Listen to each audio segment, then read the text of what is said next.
इससे बड़ा आश्चर्य क्या होगा? क्या भाई? तो कहते हैं अहनि अहनि भूतानि, सब जीव हर रोज यमलोक के धाम में जा रहे हैं, यमालय हर रोज जा रहे हैं, यमलोक के धाम में जा रहे हैं। लेकिन शेषा, जो शेष बचे हुए व्यक्ति है, वो क्या करते हैं? वो सोचते हैं हम तो अभी अमर पटा लेके आए हैं, हम तो अमर हैं, हम तो यमराज जी के पास लिख कर आए हैं। कोई लिख कर नहीं आया भाई। शेष व्यक्ति बचे हुए क्या सोचते हैं? हम तो अभी मरने वाले नहीं हैं। अरे सामने देख रहे हैं, दृष्टि देख रही है, हर रोज कई व्यक्ति मर रहे हैं। कोरोना में हर रोज लिस्ट आता है, पहले लिस्ट नहीं आता था मरने का, अभी लिस्ट आ रहा है। ये 6 महीने में ये कितना 1 करोड़ लोग मर गए, ये लिस्ट आए तो भी नहीं समझते, तो भी वो गद्दा के सो गद्दी को प्रेम करते, तुरंत दौड़ते हैं। इसी तरह आसक्त,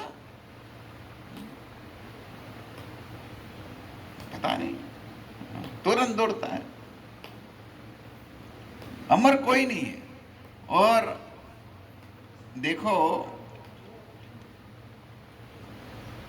भगवत धाम जाना है हमको, तो फिर ये बात समझना है, मरना तो है। अभी अभी दृष्टि में ठान लो, सब लोग मर ही रहे, तो मरना तो पड़ेगा एक दिन। तो फिर क्यों नहीं, हम क्यों डरते हैं? मरना तो है ही। भाई क्यों कर रहे हो मरने का? तो अहनि अहनि भूतानि गच्छन्ति यमालय, सब मर रहे, जा रहे, लेकिन शेष बसे हुए व्यक्ति वो सोच रहे हैं हम तो अभी मरने वाले नहीं, हम तो जिएंगे, हम तो अभी दादा बनेंगे, परदादा बनेंगे। हाँ? तो इसी तरह यहाँ पर कहे यक्ष महाराज का सुंदर संवाद है, सब आप कहे, मैं जो यहाँ सुने आप मैंने कहे। तो फिर यक्ष महाराज बहुत प्रसन्न हो गए और कहने लगे, वाह धर्मात्मा युधिष्ठिर महाराज, आपने मेरा 100 प्रश्न का जवाब दिया है, मैं प्रसन्न हुआ हूँ। तो मैं आपको कहता हूँ, ये जो 4 भाई है आपका, वो चारों मृत्यु हुआ है, तो आप एक को जिंदा करने के लिए मैं आपको आशीष वर देता हूँ। जिसको भी आपको जिंदा करना है आप नाम बोलिए, मैं इसको जिंदा कर देता हूँ, जीवित कर देता हूँ। तब युधिष्ठिर महाराज ने कहे, आप नकुल को जीवित कर दीजिए। तब धर्मात्मा यक्ष महाराज ने कहे, आप देखो, आपका सगा भाई भीम और अर्जुन है, सगा भाई, वो भी सगा ही भाई है, लेकिन माता दोनों के अलग अलग है ना। तो आप देखो, कहते हैं ये भीम अर्जुन को छोड़कर आप नकुल को जीवित करने के लिए क्यों कह रहे हैं? जब देखो युधिष्ठिर महाराज का कितना सुंदर जवाब है। युधिष्ठिर महाराज कह रहे हैं, मेरे पिताजी को 2 पत्नी थी, एक कुंती और दूसरी माद्री, और मेरे पिताजी की जो 2 पत्नी में कुंती का पुत्र मैं हूं और मैं जिंदा हूं, और एक माद्री भी है, और माद्री का एक पुत्र जीवित कर दो तो दोनों मेरे पिताजी की पत्नी का, दोनों पत्नी का एक एक पुत्र जीवित रहेगा। देखो, कुछ सौतेली माँ का पुत्र ऐसा नहीं सोचे, यहाँ पर होता ना तो यहाँ तो मर रहे हैं। सौतेली का माँ के झगड़ा नानो मोटो ये के गुजराती में हूँ के नवी जूनी ना हवे याद है, नवी जूनी ना ना झगड़ा करे कितला नवी आई हुई नहीं, पर जूना भागत नो दे, राखे ज नहीं। ऐसी कथा भागवत में भी है। हाँ, ध्रुव महाराज और उत्तम है ना कथा, सुरुचि और सुनीति का कथा है। तो ऐसा होता है, लेकिन धर्मात्मा की बुद्धि देखो युधिष्ठिर महाराज, मेरे पिता की 2 पत्नी है, दोनों पत्नी का एक एक पुत्र जिंदा होना चाहिए। तब यक्ष महाराज प्रसन्न हो गए, कहे मैं आशीर्वाद देता हूँ, ये एक नहीं आपका चारों भाई जिंदा हो जाए, जीवित हो जाए। हो गए और फिर प्रसन्न हो गए और कहे आपको जो आशीर्वाद चाहिए ये मुझे मेरे पास मांगे, आपको जो वर चाहे वो मांगे। तब युधिष्ठिर महाराज कहते हैं हमको 12 साल वनवास और 1 साल अज्ञातवास मिला है, तो हमारा 12 साल पूर्ण हो गए, अभी हमारा अज्ञातवास चालू होने वाला है, तो हम कहाँ रुके, चुप जाए, आप हमको बताए जगह। तब यक्ष महाराज ने बताया हुआ है विराट नगरी में आप जाइए और यहाँ पर आप भाइयों के साथ, पत्नी के साथ, द्रौपदी के साथ यहाँ पर रहिए। जवाब दिया और फिर कहे दूसरा वर मांगा मैं हमेशा धर्मपरायण रहूं, कभी भी धर्म का त्याग नहीं करूं, ऐसा मुझे आशीर्वाद दीजिए। तो इसी तरह आशीर्वाद दिए और फिर यक्ष महाराज यहाँ से चले गए। तो ये रोचक कथा है। तो मैं सोचा धर्मात्मा का चरित्र चले रहे, तो युधिष्ठिर महाराज इतने पवित्र है, धर्मात्मा है, धर्मदेव है, तो भक्तों को ज्ञात होना चाहिए कि युधिष्ठिर महाराज का कभी भी चरित्र आया तो ये चार पांच कथा हम जो बताया है, एक तो याद आ जाएगी कम से कम। थोड़ा भी आसक्त नहीं थे युधिष्ठिर महाराज, संसारपति, राजपति, थोड़ा भी आसक्त नहीं थे। देखो संसार में थोड़ा छोटा बड़ा पद मिल जाता है ना, तो कितनी आसक्ति होती है।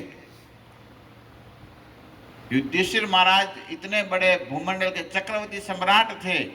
जब पता चला, जब सुनने मिला युधिष्ठिर महाराज अर्जुन के द्वारा भगवान द्वारकाधीश कृष्ण अंतर्ध्यान हो गए हैं, इस धरा को छोड़कर निज धाम में चले गए, बस इतना सुने हुए तुरंत परीक्षित महाराज को बुलाए। परीक्षित महाराज तो बहुत छोटे थे, बड़े नहीं थे, और परीक्षित महाराज को बुलाए और परीक्षित महाराज को तुरंत राजगद्दी पर बिठाए और अपना जो मुकुट थे वो राजगद्दी का मुकुट इसको दिए, राज तिलक करके निकल गए हिमालय तरफ। सामने भी नहीं देखा मेरे पीछे कौन आ रहा है और मेरा राज्य का क्या होने वाला है, कुछ नहीं देखे, चले गए युधिष्ठिर महाराज।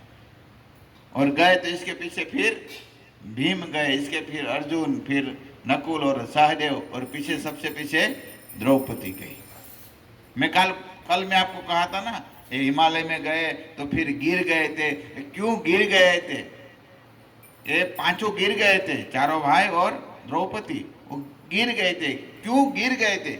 इसकी भी सुंदर कथा है। महाभारत में आप देख सकते हैं, महाप्रस्थानिक पर्व है, इसमें आप देख सकते हैं। इसमें एक कथा लिखे है, श्लोक सहित में आपको थोड़ा सुनाता हूँ। तो चारों भाई के साथ धर्मात्मा जा रहे थे हिमालय में। आप बद्रिका आश्रम में जाएंगे ना, तो बद्रिका आश्रम में एक पुल है, भीम पुल, देखा है आपने? सरस्वती नदी जो है ना, सरस्वती नदी जहाँ उद्गम स्थान है सरस्वती का, यहाँ एक भीम पुल है। भीम पुल है क्या? नदी के ऊपर भीम ने इतनी बड़ी शिला रख दी है, बहुत बड़ी शिला, ऐसे इस दरवाजा इतना तक बड़ी शिला थी। तो शिला को भीम ने उठाकर यहाँ रख दिया, क्योंकि सामने किनारे जाना था तो नदी में बहुत, यहाँ पर आप जाएंगे ना तो सरस्वती का इतना वेग है, आप देखेंगे इतना आवाज़ करती है। फिर यहाँ पर वेद व्यास जी ने कहे, सरस्वती को कहे आप शांत हो जाओ, मैं वेदों का अध्ययन यहाँ लिखता हूँ। तो सरस्वती जब मानी नहीं, तब सरस्वती को श्राप दे दिया, तुम पाताल में धंस जाओ। तो सरस्वती पाताल में निकल गई है। इसलिए सरस्वती कहाँ भी बाहर कहाँ निकलती है तो कहते फिर सरस्वती यहाँ गुजरात में निकली। गुजरात में प्रभास पाटन है, वो सरस्वती के तट पर वेद व्यास जी ने लिखे हुए हैं। और फिर ये सरस्वती गुजरात में आगे होके कहाँ जाती है? सिद्धपुर, बिंदु सरोवर। बिंदु सरोवर में कर्दम मुनि ने सरस्वती के तट पर तपस्या किया था, ऐसा वर्णन भागवत में है। और यही सरस्वती कहाँ निकलती है? त्रिवेणी संगम प्रयाग में तब निकलती है, इसी कथा है। तो जमीन में धंस गई है, जमीन में, क्योंकि बाहर फिर नहीं थी, क्योंकि आवाज कर रही थी। तो इस सरस्वती इस नदी पर पुल बनाया भीमकुल ने। तो ऐसे आगे फिर गए हिमालय में, तो थोड़े दूर गए तब क्या हुआ, द्रौपदी एक बड़ा खड्डा, यहाँ तो बड़ा डूंगर है, आप देखेंगे तो बड़ा पर्वत है, चट्टान है सब, इसमें इसका पैर घिस गया और गिर गई।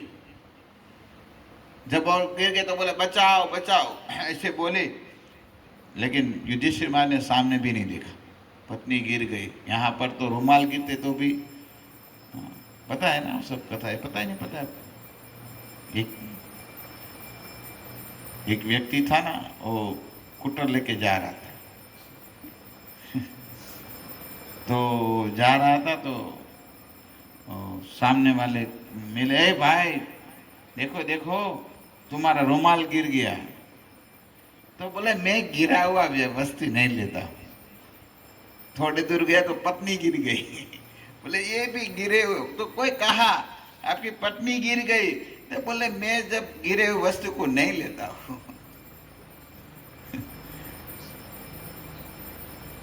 तो देखे नहीं, सामने नहीं देखे।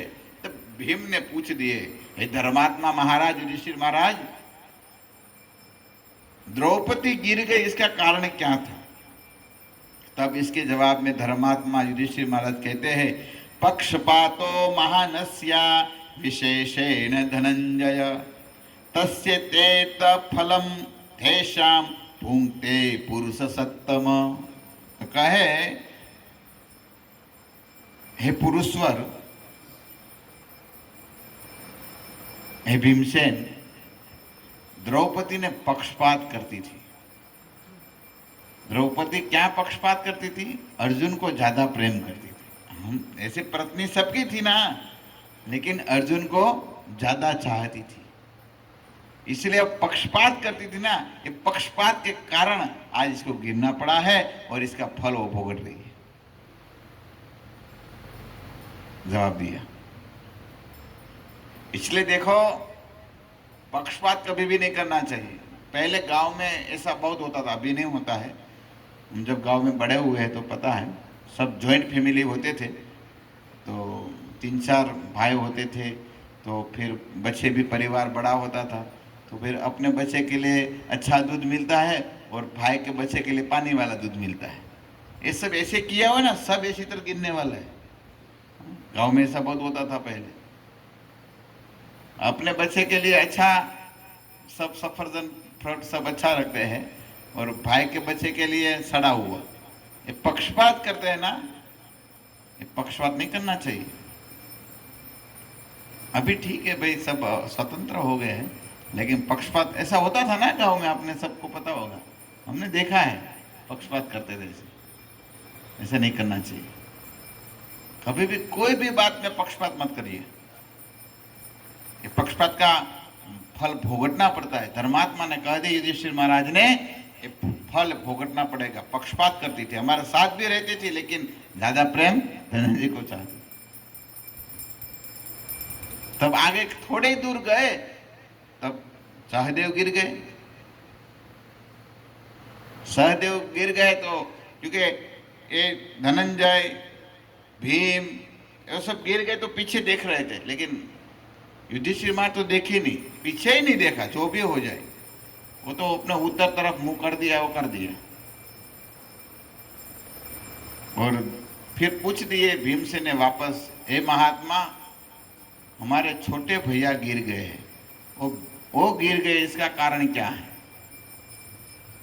तब पूछे भीमसेन ने, तो इसके जवाब में कहते हैं, आत्मनः सदसम प्राज्ञम नेशो मन्यत कंचन तेन शोषेण पतिस्थ तस्मादेश निपात्मन। सहदेव इसलिए गिरा है, वो क्या करता था, हमेशा वो ये सोचता था, इस संसार में अकेला विद्वान हूं, मेरे से कोई दूसरा विद्वान है ही नहीं, मैं सबसे ज्यादा बुद्धिमान हूं। आत्मन सदसम प्राप्त, वो अपने आत्मा में प्रशंसा करता था, मैं ही ज्ञानी हूं, दूसरा कोई ज्ञानी संसार में है ही नहीं, मैं बुद्धिशाली हूं।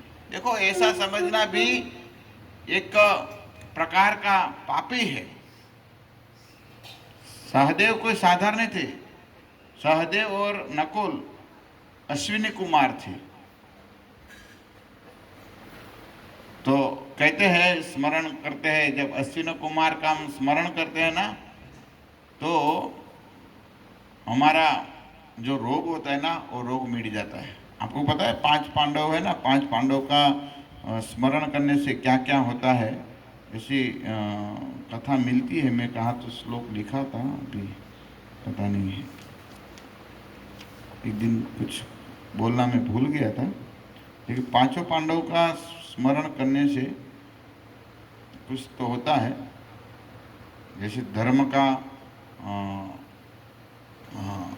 स्मरण करने से धर्म में हम आचरण कर सकते हैं। जैसे मैं श्लोक बोला था ना, वो कल ये सबको याद दिलाने के लिए बोला। पुण्य श्लोको, बोलो, पुण्य श्लोको नलो राजा, पुण्य श्लोको नलो राजा, फिर पुण्य श्लोक जनार्दन, पुण्य श्लोको वैदेही, पुण्य श्लोको युधिष्ठिर। एकदम सरल है, याद रख सकते हैं। तो कहे हुए हैं, इस चारों का हम जब स्मरण करते हैं ना, तो क्या होता है, मनुष्य का सब प्रकार का रोग मुक्त हो जाता है। दोष, दुख और दरिद्रता ये सब मुक्त हो जाता है। इसलिए चारों का स्मरण करना चाहिए। तो इसी तरह जैसे सप्त ऋषि, सप्त चिरंजीवी का स्मरण करते हैं तो हमारी क्या बढ़ते हैं, आयुष बढ़ती है। तो इसी तरह यहाँ पर अश्विनी कुमार के दोनों है अंश, सहदेव और नकुल। तो बुद्धिमता समझते थे, इसलिए इसको गिरना पड़ा। थोड़े दूर गए तब क्या हुआ, नकुल गिर गए। अभी नकुल गिर गए, फिर प्रश्न पूछा भीमसेन ने, भैया नकुल क्यों गिर गए? तब इसके जवाब में कहते हैं युधिष्ठिर महाराज, रूपेण मत्समो नास्ति कश्चित् नित्यस्य दर्शनम अधिक स्वहमेवेक इति यस्य मनसि स्थितम। कहते हैं, हे भीमसेन, नकुल हमेशा ऐसी दृष्टि रखते थे, इस संसार में सबसे अधिक रूपवान मैं हूं। बहुत सुंदर थे नकुल, बहुत सुंदर थे, इसलिए वो गिर गए। देखो, संसार में रूपवान बड़ा या भाग्यवान बड़ा है? आप कौन कह सकते? रूपवान बड़ा है, भाग्यवान बड़ा है? भाग्यवान बड़ा है, रूपवान नहीं। एक बार एक नाचने वाली एक राजा के सामने नाच रही थी, और नाच रही थी तो फिर वो राजा इतना कद्रूपा था, रूप नहीं अच्छा था, कुरूप था इसका। तो इसको देखकर ना हंस गई, और हंस गए। फिर राजा कुछ बोले नहीं, लेकिन फिर सब नाचना पूरा हो गया। फिर राजा ने कहे अपने सिपाही को, नाचने वाली को बुलाओ। और नाचने वाली आई, और राजा ने पूछा, आज आप क्यों रो रही हो, आप क्यों हंस रही थी? हाँ, जब डांस कर रही थी तब क्यों, आज नृत्य कर रही थी, क्यों हंस रही थी? तब वो कहे, मैं आपको बताऊंगा, लेकिन आप मुझे अभयदान पहले दीजिए, लेकिन आप मुझे मार देंगे। राजा बोला, मैं अभयदान देता हूँ, आपको मैं नहीं मारूं। तो कहे, महाराज मैं इसलिए मुझे हंसना आ गया, आपके सामने मैं हर रोज नाच रही हूँ, मेरा कितना सुंदर रूप है, और आप कलूटे, पूरे काले और कतरूपे है, हाँ, कुरूप है, और मैं आपके सामने नाच रही हूँ।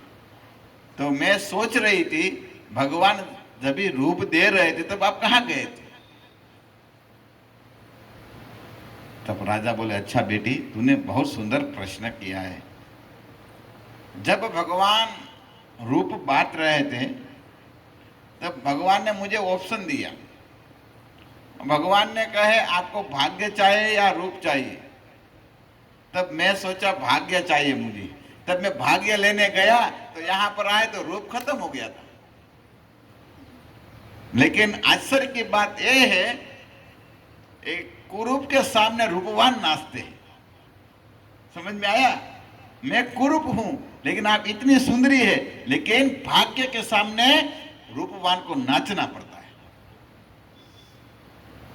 समझ में आ गया?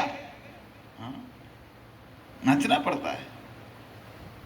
इसलिए सावधान रहो, कभी भी अहंकार मत करो कि हम इतना सुंदर है, हम इतना रूपवान है। सब रूपवान भी चले गए, सब शमशान के घाट, कोई नहीं रुके यहाँ पर। तो रूप का अहंकार नहीं करना चाहिए। नकुल का अहंकार था, मैं सबसे ज्यादा रूपवान हूं। और फिर थोड़ी देर में अर्जुन गिर गए। फिर भीमसेन ने वापस पूछा अर्जुन क्यों गिर गए। इसके जवाब देते हुए युधिष्ठिर महाराज कहते हैं, एकहान्ना निदेयह्यम वे सत्र नित्यम अर्जुनो अब्रित। कहते हैं अर्जुन को अपनी सुरता का अभिमान था। अर्जुन को अपनी सुरता, मतलब मैं इतना शास्त्र में प्राज्ञ हूं, शास्त्र में इतना जानकार हूं, मेरे से अलावा कोई धनुर्धर है ही नहीं, इसका अहंकार से वजह से। और दूसरा, और इसने क्या किया है, कई धनुर्धरों का अपमान किया है। युधिष्ठिर महाराज कह रहे किसी का भी अपमान मत करो। हमको ज्ञान होता है ना, तो ऐसा नहीं सोचना चाहिए कि इस संसार में दूसरे ज्ञानी लोग का हम अपमान करें। ज्ञान है तो क्या है, हाँ? कुछ काम का नहीं है। कितना भी विद्वान हो, लेकिन भक्ति नहीं है तो क्या काम।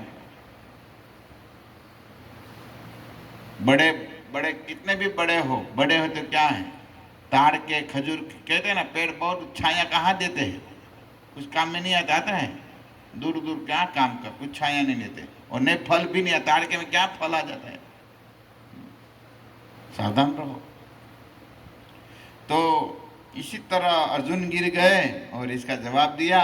और धर्मात्मा जा रहे थे तो यहाँ पर भीम का पैर फिसल गया, और भीम जैसे फिसले तुरंत बोले, ए महाराज 1 मिनट आप रुकिए, मेरा प्रश्न का जवाब दीजिए, मैं क्यों गिर गया।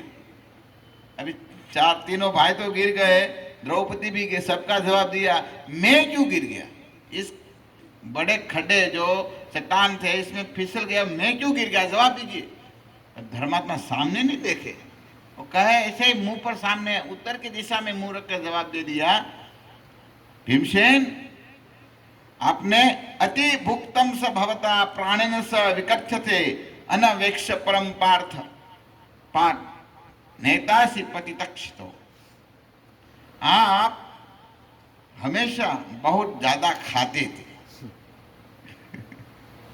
ये लिखा है अति भुक्तम स भवता, आप बहुत ज्यादा खाते थे और दूसरे की बात मानते नहीं थे। कोई आपको समझाने आते थे तो आप समझते नहीं थे, अपनी बातें अपनी गुजर पोतानो कक्को कूटे। भीम पोतानो कक्को कूटता, એટલે ક્યારેક ક્યારેક કોક સમજાવે ને ત્યાં આપણો કક્કો નહીં ઘૂંટવો, समझे આ વાત મારી। भीम अपना ही बात को दंग करते थे, डिंग करते, क्या बोलते हैं संगीत तुम लोग इसको, हैं डिंग बोलते हैं, हाँ डिंग। वो अपनी बात डिंग बढ़ा कर रहा, मैं हूं, मेरी बात को मानना चाहिए। तो इसलिए वजह से भाई तू गिर गए। इसी तरह फिर भीम गिर गए। फिर युधिष्ठिर महाराज स्वर्ग में जाते, साथ में कुत्ता होता है, वो कल कथा बता दिया था, तो यहाँ तक हम रखते हैं। फिर कल, आज तो मुझे वो कौशिक ब्राह्मण की कथा कहना था, लेकिन महाभारत में बहुत सुंदर एक कथा है, इसलिए वो बताना था मुझे। इसमें धर्म का आचरण क्या करना चाहिए, वो धर्मात्मा जो व्याघ्र था, इस व्याघ्र ने बहुत सुंदर एक कौशिक ब्राह्मण को उपदेश दिया है। इस कौशिक ब्राह्मण, जब कल बताऊंगा विस्तार से कथा, वो एक जो बरगद होता है ना, बरगद के पेड़ के नीचे बैठे थे और यहाँ पर एक बुगली आया, बगुली, क्या बोलते हैं बगुली, समझते हैं, बगलो न बगुली, बुगला बोलते हैं ना। तो कौशिक के ब्राह्मण की कथा है, वो सुंदर महाभारत में बताया है।